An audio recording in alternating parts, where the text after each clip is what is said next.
This place is a disgrace with you here." The words fell from Conrad Sterling's mouth like shards of glass, each one cutting into the air and into the quiet dignity of the woman standing before him. Conversations at nearby tables froze. A fork clinked against a plate, and then silence spread like a cold front across the glittering dining room of Celestine. Before I take you into what happened next, where are you watching from? Drop it in the comments. If you believe in dignity and justice, like this video and subscribe so we can keep sharing stories that challenge the powerful and give voice to the unseen. Now, let's step back to that February night in Chicago, when a single sentence lit a fire that would not be put out. Layla Brooks, 29 years old, black, a single mother raising a 9-year-old daughter named Maya, stood at table 12 with a tray balanced perfectly on one hand. The snow outside blew in spirals along Michigan Avenue. But in here, under gold chandeliers and the soft hum of a Michelin-starred kitchen, the temperature had just dropped to freezing. Sterling, one of the wealthiest tech magnates in America, sat like he owned not just the table but the air everyone breathed. His reputation had preceded him. The sharp tongue, the casual cruelty, the way he treated service staff as though they were props. Layla had been told by the floor manager, Daniel Pierce, that she would be covering his table after a colleague called out sick. She had nodded, said I understand, and meant it. In her years at Celestine, she had learned how to carry herself like the marble pillars that held the place up, poised, unshaken. She placed the water glasses gently, naming the menu's first tasting course with the precision and care her job required. That was when Sterling's eyes raked over her uniform, her skin, her presence. And the first remark came, "I didn't come here for servers like you." It was not whispered. It was not for her alone. It was pitched to be overheard, to spread like a stain. Somewhere near the back, Vanessa Holt, the senior server who had never hidden her jealousy, smirked into her wine service tray. She had told others more than once that Layla didn't fit Celestine's image. Now she watched as that judgment was weaponized by the richest man in the room. Layla's training said stay calm. Her mother's voice in her head said hold your dignity. Maya's picture in her apron pocket said don't let them see you small. So she inhaled quietly and said, "I'm here to serve you, sir, not to be judged." A few diners blinked, unsure whether to look away or look longer. Sterling leaned back, scoffing, and glanced at the couple seated beside him. The Thorntons, another pair of regulars known for their cold politeness. "This restaurant," he said slowly, "could be bought in a second. But look at what it's serving." His gaze lingered on Layla like she was the punchline to a joke no one dared laugh at. She steadied herself and reached for the wine list. "Our chef recommends the Pinot Noir from Oregon with your short rib course," she said. But before she could finish, Sterling cut her off. "Get me someone else. This is unacceptable." Daniel, who had been moving toward the table, stepped in with a calm voice. "Mr. Sterling, Layla is one of our best servers. If something isn't to your liking, we'll adjust." Sterling's lips curled. Best? In what neighborhood? Certainly not here. That was when it happened. Layla placed the wine list down, met his eyes, and in a voice that was even but carried to every corner of the room, said, "Mr. Sterling, you can buy this restaurant, but you can't buy my dignity." The words hung there, unshaken by the opulence, unafraid of the silence. A phone at a nearby table, almost instinctively, tilted up to record. Sterling's jaw twitched. Vanessa's smirk faltered into something unreadable. And Javier Morales, the bartender with the steady eyes, froze mid-polish of a glass. The pause felt like a held breath, the kind before a crowd decides whether to erupt or recoil. Sterling's fingers tapped the table once, twice. "We'll see about that," he muttered. Though now his voice had lost its audience, Layla didn't flinch.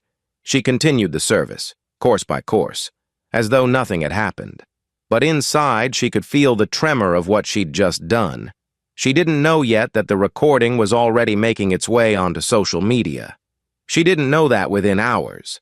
The phrase "you can't buy my dignity" would be quoted, shared, and hashtagged across millions of screens. She only knew that when you are pushed into a corner, you either shrink or you stand. And tonight, she had chosen to stand. Sterling finished his meal in brittle silence. Vanessa whispered to a nearby busser, "She'll regret that." But Layla, moving between tables with the same care she had at the start of the night, wasn't thinking about regret.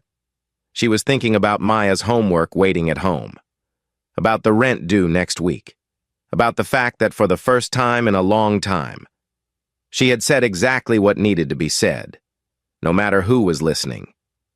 Layla didn't sleep much that night.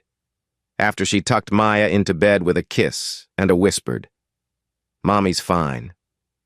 She sat at the small kitchen table in their Bronzeville apartment, a mug of chamomile cooling in front of her. The snow outside muffled the city's usual hum, and the quiet let memories creep in, the ones she usually kept locked away. She thought of herself at 12, the only black girl in her honors English class, raising her hand to answer a question about To Kill a Mockingbird and hearing a boy mutter, "Of course she likes that book." She thought of the time a teacher assumed her essay was plagiarized because, in his words, "This level of vocabulary isn't what I'd expect from you." She had learned young that dignity wasn't given. It was guarded. By 16, she was winning writing competitions, dreaming of journalism school, determined to tell stories that cut through lies. But at 18, life shifted. A college acceptance letter sat unopened on her desk the same week a pregnancy test turned positive. Maya's father promised to be there, and then wasn't. Layla's parents helped as much as they could, but their own struggles meant Layla had to work. She cleaned houses, stocked shelves, waited tables, always chasing rent and groceries. Through every job, she carried herself the same way, upright, eyes forward, words measured but warm. By the time she landed at Celestine 2 years ago, she was no stranger to the way some diners looked at her.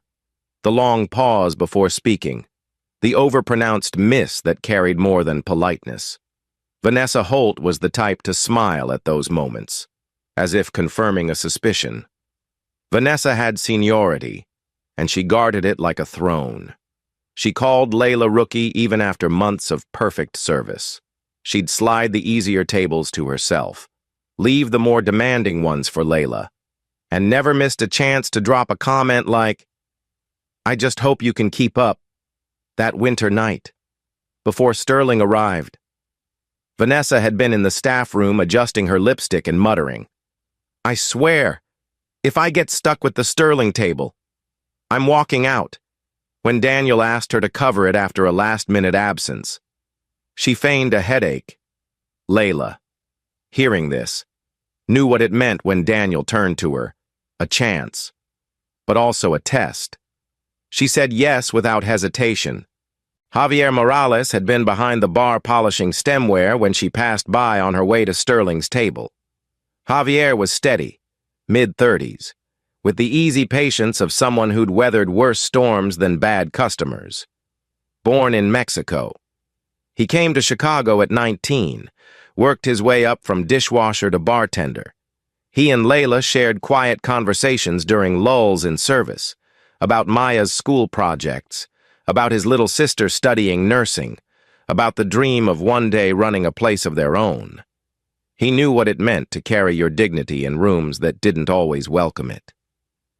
That night, Javier caught the shift in Sterling's voice before most others did. He saw Vanessa lean closer to the Thorntons, whispering something with a smirk. He saw Layla keep her spine straight, and when Sterling's voice cut sharper, "This place is a disgrace with you here."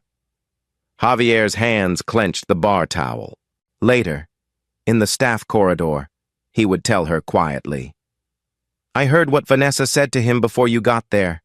She told him you were just a token hire. Layla had only nodded, the truth settling heavy but unsurprising. It wasn't the first time Vanessa had tried to undermine her. Once. Vanessa forgot to tell Layla about a last-minute menu change, just to watch her scramble at a table. Another time, she claimed Layla had mixed up orders, though the receipts proved otherwise. But Sterling's insult, paired with Vanessa's whispering, made the night's tension burn hotter. After the confrontation, while Layla finished her shift, she noticed how certain guests looked at her, some with sympathy, others with the kind of curiosity reserved for a spectacle. She pushed through, table to table, her voice steady, the rhythm of service like a heartbeat she refused to let falter. At closing, she slipped into her coat, thanked Daniel for the shift, and walked out into the brittle cold. Bronzeville welcomed her with familiar streetlights and the faint scent of fried chicken from the corner diner. Maya was still awake when she came in, reading under the blanket fort they'd built in the living room. "Did anyone say anything mean to you today?" "Mommy?" Maya asked. Layla smiled softly. "People say things. Baby. But words only hurt if you let them take your power. And we don't give away our power." Maya nodded, satisfied. Those were the moments Layla lived for, the ones where she could teach her daughter strength without bitterness.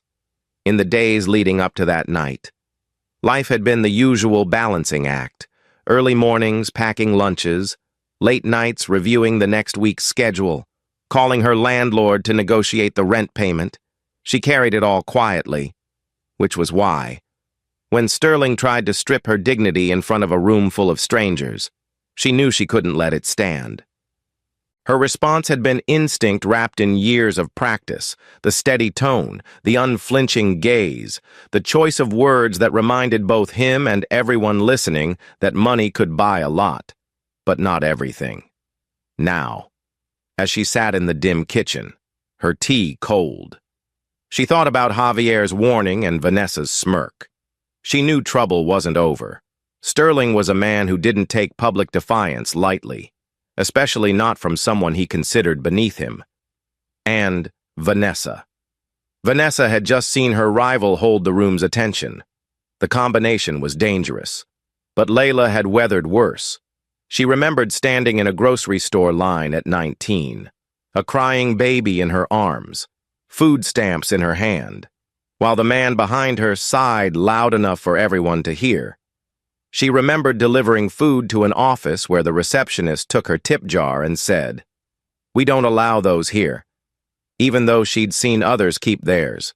She had learned to survive, and she had learned that survival sometimes meant standing tall in the face of someone trying to push you down. That night, she rinsed her mug, checked on Maya, and slipped into bed. Sleep came in fragments, each one interrupted by flashes of Sterling's sneer, Vanessa's whisper, Javier's quiet warning. By morning, she resolved to keep doing what she always did, show up, do her job, and protect her peace. But somewhere deep down, she knew something had shifted. Words spoken in the right moment have a way of traveling farther than you ever plan. And hers. "You can't buy my dignity," were already on their way. By the time Layla arrived at Celestine the next evening, the quiet hum of the restaurant had changed into something sharper, almost electric. She didn't know it yet, but while she was making breakfast for Maya that morning, eggs over easy, just the way her daughter liked, a diner's shaky phone video of her exchange with Conrad Sterling had exploded online. 6 million views. Layla's stand was climbing Twitter's trending list like wildfire. The clip was less than 20 seconds long, but it told a whole story. Sterling scornful. "This place is a disgrace with you here," followed by her unflinching. "Mr. Sterling, you can buy this restaurant, but you can't buy my dignity." In the video, you could see the moment the room went silent, and you could see her eyes, steady, unafraid. By noon, Her phone was buzzing non-stop. Old classmates she hadn't heard from in years messaged to say they were proud of her. A college journalism professor she'd never met in person emailed. That was one of the clearest acts of grace under fire I've seen in years. But mixed in with the praise were darker messages. Strangers calling her names, accusing her of chasing attention, telling her to stay in her lane. She ignored most of them, but when she walked past a newsstand on the way to the train, she froze. On the front page of the Chicago Daily was a still image from the video, her hand resting on the wine list, her gaze locked on Sterling. The headline read, "Servers Stand Against Billionaire Sparks National Debate at Celestine." The usual banter between servers was replaced with side glances and low whispers. Daniel Pierce pulled her aside before the shift. "Layla, you should know Sterling called this morning. He's threatening to sue for defamation." He rubbed the bridge of his nose. "I told him the footage speaks for itself." She nodded, feeling the tension coil in her stomach. "I'm not trying to make trouble." "Daniel," she said, "I just wasn't going to let him strip me down like that." Daniel met her eyes. "You did the right thing, but the fallout's coming. Be ready." Across the room, Vanessa Holt leaned on a high-top table, scrolling through her phone. She looked up just long enough to smirk. Later, in the staff corridor, Layla overheard her telling another server. She wanted this. People like her love the spotlight. The words stung, not because they were true, they weren't, but because they came from someone who knew exactly how hard Layla had worked to stay invisible unless it was about the job. Javier Morales found her in the prep area and handed her a glass of water. "You spoke for all of us last night." He said, "Don't let anyone make you feel bad for that." His voice was steady, the way it always was when he meant every word. That night's crowd was even heavier with well-dressed, watchful faces. A pair of 20-something women in designer coats asked if she could be their server because we saw you online. An older black couple clasped her hand when she poured their wine and said, "Thank you for showing them what dignity looks like." But for every kind glance, there was a hard stare. Customers who had likely read Sterling's version of events in one of the blogs already carrying it, midway through service. Daniel came to her station. "There are reporters outside. Some want a statement." She shook her head. "Not now. I'm working." But the attention was already leaking into her life beyond the restaurant. That night, when she turned the corner to her building, two men with cameras were leaning against the brick wall near her door. "Layla, how does it feel to be America's most famous server?" one called out. She didn't answer, just keyed the lock quickly and shut the door. Inside, Maya was watching cartoons on the couch. "Why are people outside?" "Mommy?" Layla forced a smile. "Because they saw the video of Mommy at work."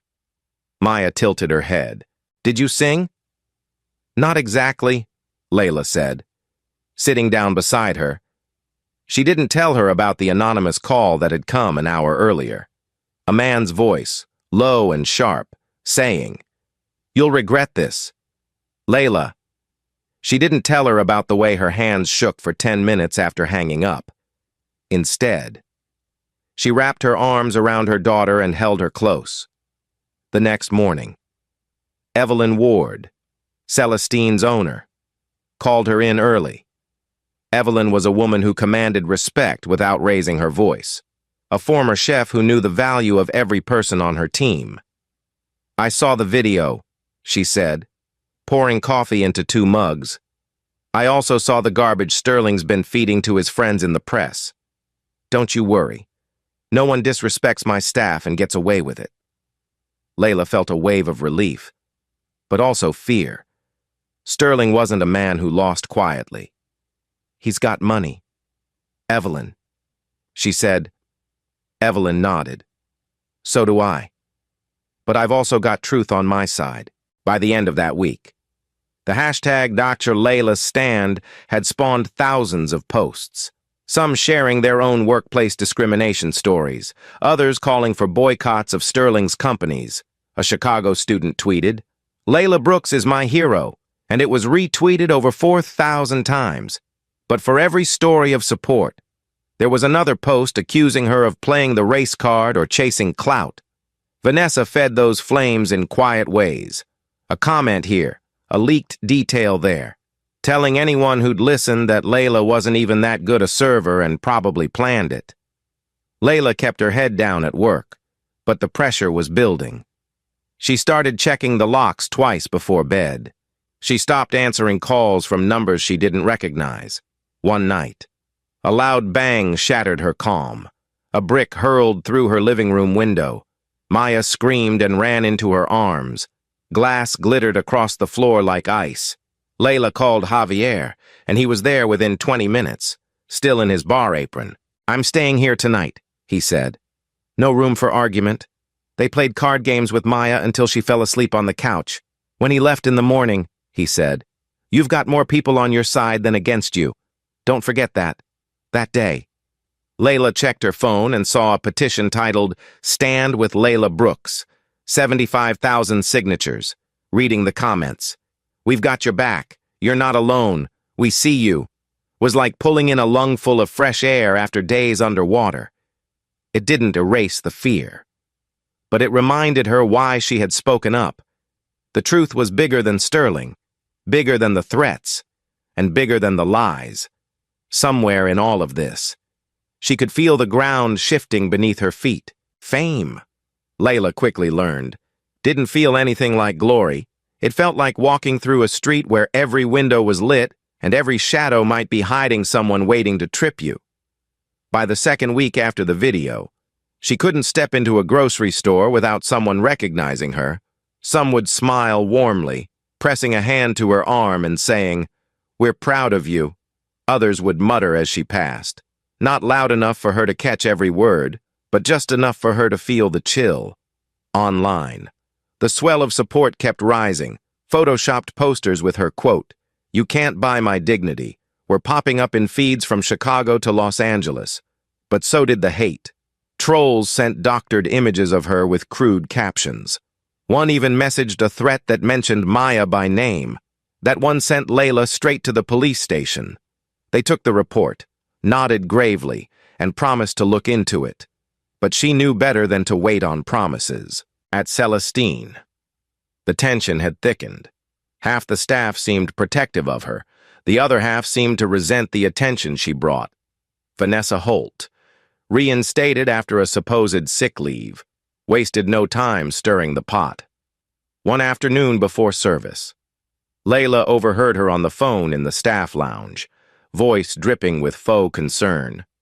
"I just hope she remembers she's here to serve, not to star in a movement." That night, the consequences of Vanessa's bitterness arrived in the form of a tabloid reporter at her door. The man didn't just know her address. He had details about Maya's school, about the nights Javier had stayed over after the brick incident. She didn't need to guess how he knew. The next day, Evelyn Ward called her into her office. "Vanessa leaked your address," Evelyn said flatly. "I've suspended her." Evelyn's voice held the same quiet authority that had once run a Michelin kitchen. "You are part of my team, and my team stays safe." To back that up, she hired a security guard to watch Layla's building at night. Layla felt both gratitude and the awkward weight of being the one everyone's watching. She wanted to blend back into the fabric of the restaurant, to just pour wine and explain menus. But there was no going back. Sterling's retaliation had shifted from public statements to private pressure. Evelyn told her that several of Celestine's suppliers had called to say they'd been contacted by friends of Sterling urging them to cut ties. Investors, too, had hinted that Layla's presence was bad for business. Evelyn had stared them down. "You want to leave over this? Go. My values aren't negotiable." Layla knew that stand was costing Evelyn money, but Evelyn wouldn't discuss it. "You focus on your daughter," she'd said. "I'll focus on keeping the lights on. At home." The sense of siege grew. The security guard at her building's door was polite, but made her feel like she was living in a story she didn't sign up for. Maya, perceptive beyond her years, had stopped inviting friends over. "It's just too noisy out there," she told her mother one Saturday morning when two women with camera phones were lingering across the street. Layla tried to keep their routines normal. Breakfast before school, homework at the kitchen table, bedtime stories. But the intrusion pressed in. Even her walks to the train for work were interrupted by strangers who thought their curiosity was harmless. What did it feel like to say that to him? "Are you afraid? Do you think you'll get fired?" Most meant well, but every question was a reminder that her life was no longer private. Amid the chaos, there were still bright spots. An envelope arrived at Celestine addressed simply to Layla. Inside was a handwritten letter from a high school senior in Detroit. "My teacher showed us your video in class. I didn't think people like me could speak up like that. Thank you for proving me wrong." That letter went on the refrigerator next to Maya's latest drawing, but even as support rolled in, so did the pushback. Blogs tied to Sterling's business allies published hit pieces calling her a professional victim and claiming she had a history of workplace trouble. Entirely fabricated. She'd never been fired, never had a formal complaint against her. Yet here it was, circulating like it was fact. Daniel Pierce caught her in the hallway one night before closing. "I don't know how you're still standing," he said. "Half the time I'm worried you'll walk in here and tell me you're done." Layla smiled faintly. "If I quit now, they win." Then, one evening after the dinner rush, she came home to find a package at her door. Inside was a framed print of her own quote, beautifully typeset, with 75,000 signatures surrounding it. The petition supporters had sent as a gift.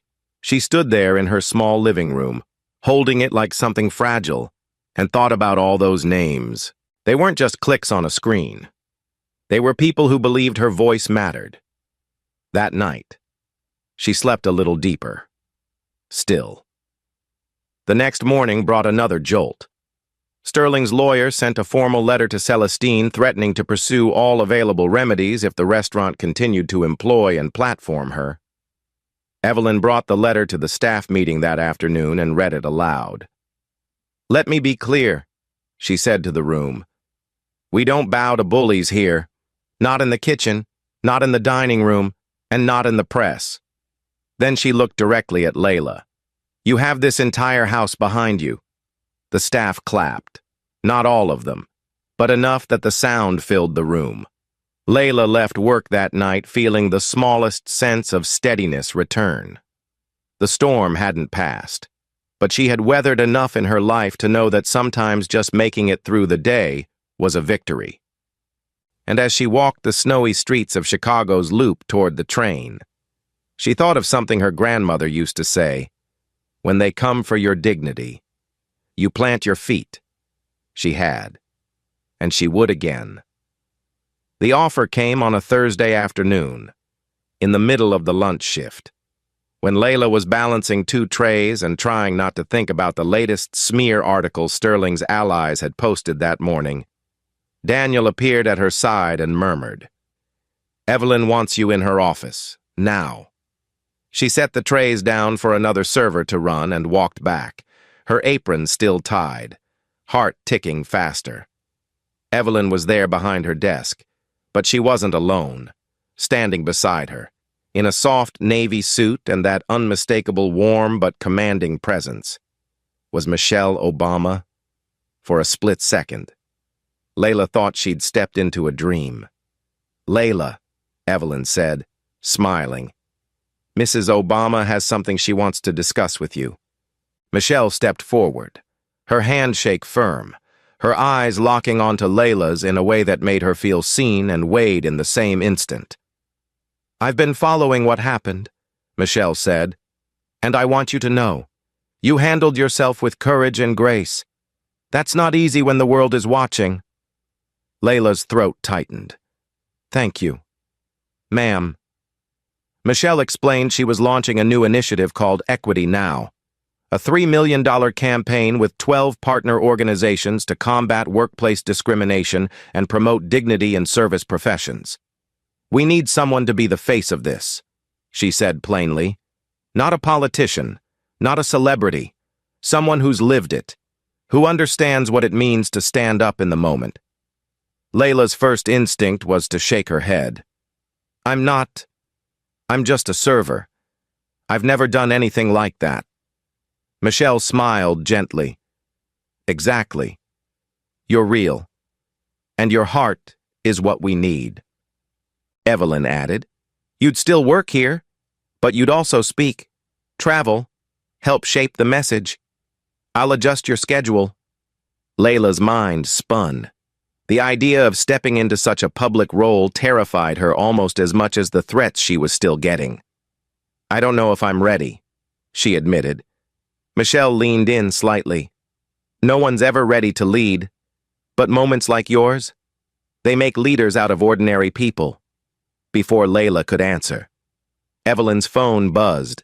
She glanced at it and her jaw tightened. Sterling, she said. He's offering to pay off one of our major suppliers' entire year of invoices, on the condition they stop delivering to us if we keep you on. Layla felt the heat rise in her chest. He's still coming after me? Evelyn nodded. And he will until he thinks you're done, which is why you should do this. Turn his attack into a platform. Javier, who had been quietly listening from the doorway, stepped in. Layla, you've already been leading. Whether you like it or not, might as well make it official. She thought of Maya, of the night they'd huddled under a blanket after the brick shattered the window, of the petition signatures, of the student in Detroit who called her a hero. She took a slow breath. All right, she said. I'll do it. Michelle's smile deepened, and she clasped Layla's hand. Good. You're going to change lives. The rest of that shift blurred. Word spread quietly among the staff, some excited, some skeptical. Vanessa overheard in the prep kitchen and, true to form, found her own way to sour it.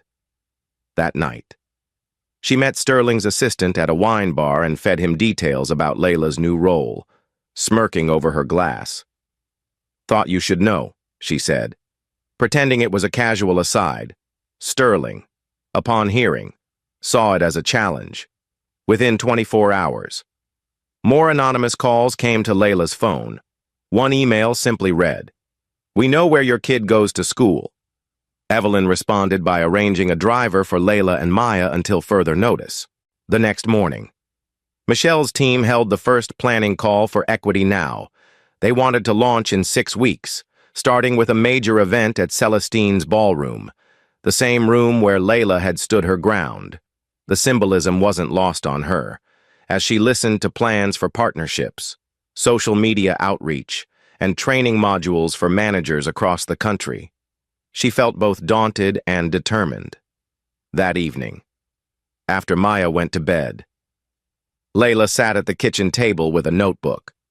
On the first page, she wrote, "Why I'm doing this." She listed 5 reasons: Maya's future, her own dignity, other workers who can't speak up, proving Sterling wrong, and honoring every person who had told her thank you since that night.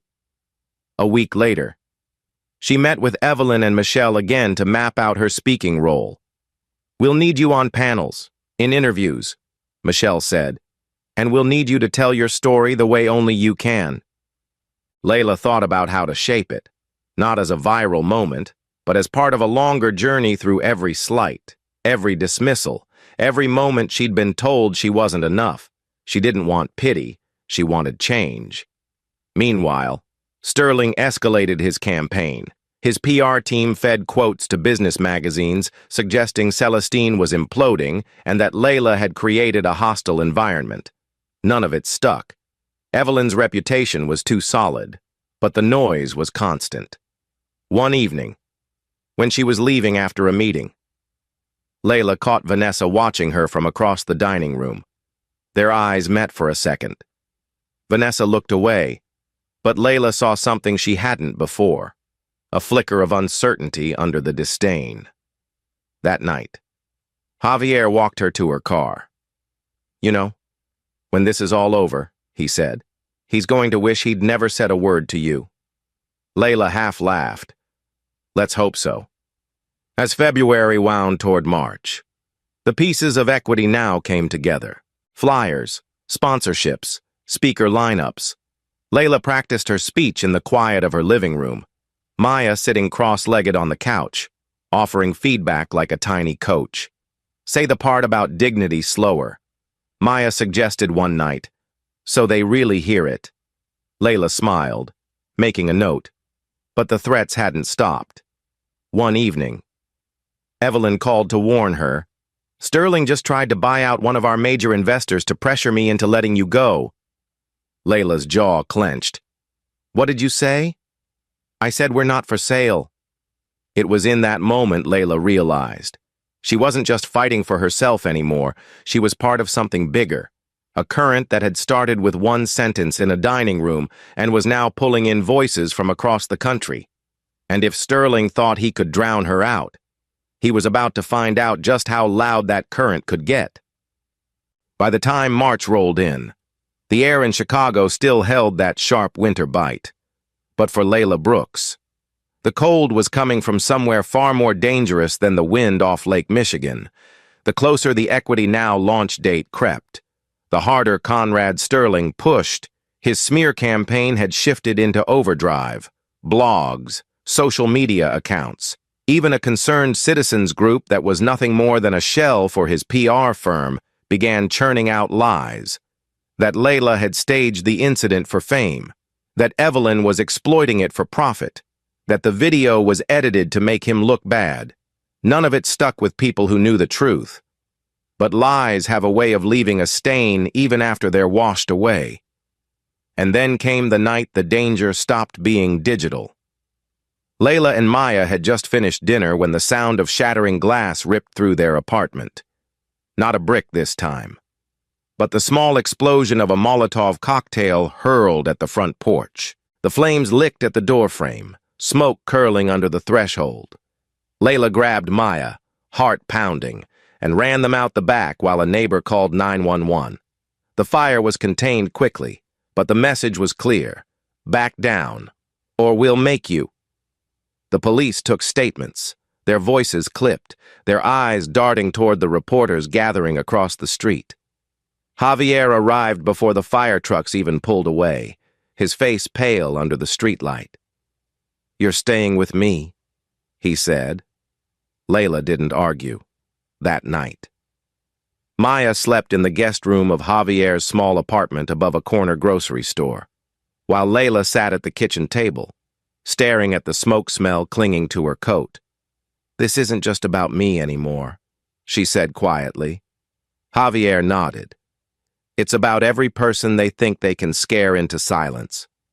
The next morning, Evelyn met them for coffee.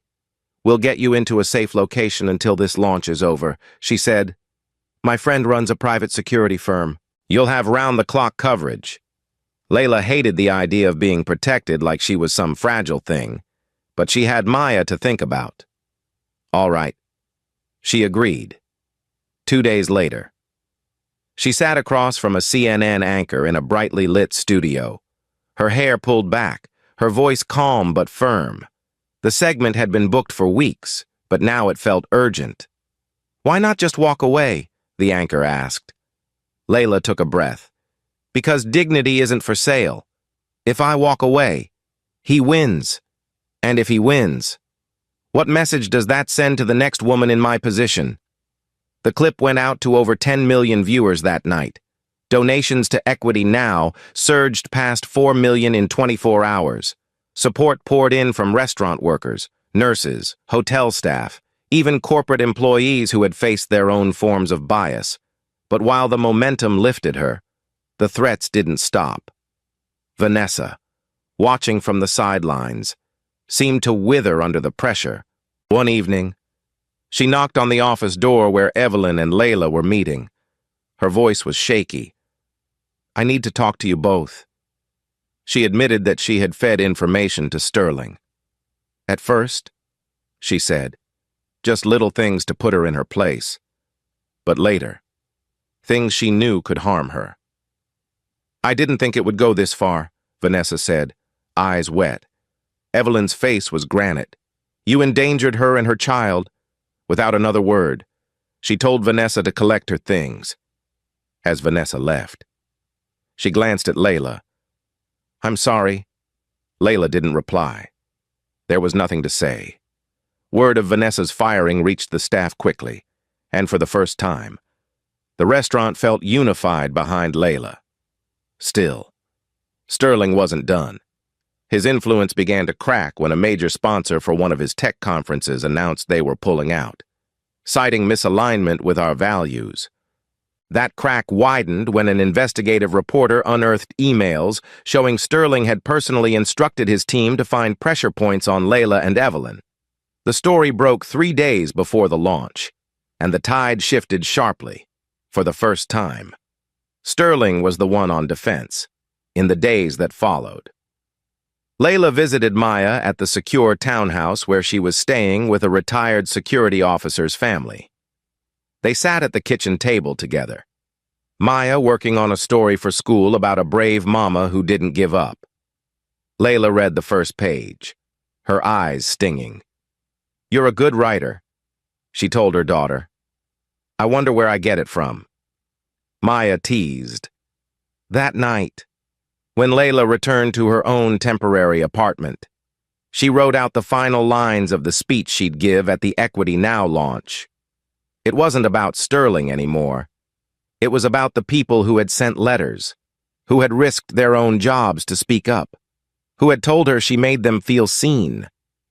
The night before the event, she stood at the empty ballroom of Celestine, looking up at the chandeliers, remembering how she had once stood in this same room, a tray in hand, being told she didn't belong. Tomorrow, she would stand there again, not to serve plates, but to serve notice. The battle had been ugly, frightening, and exhausting.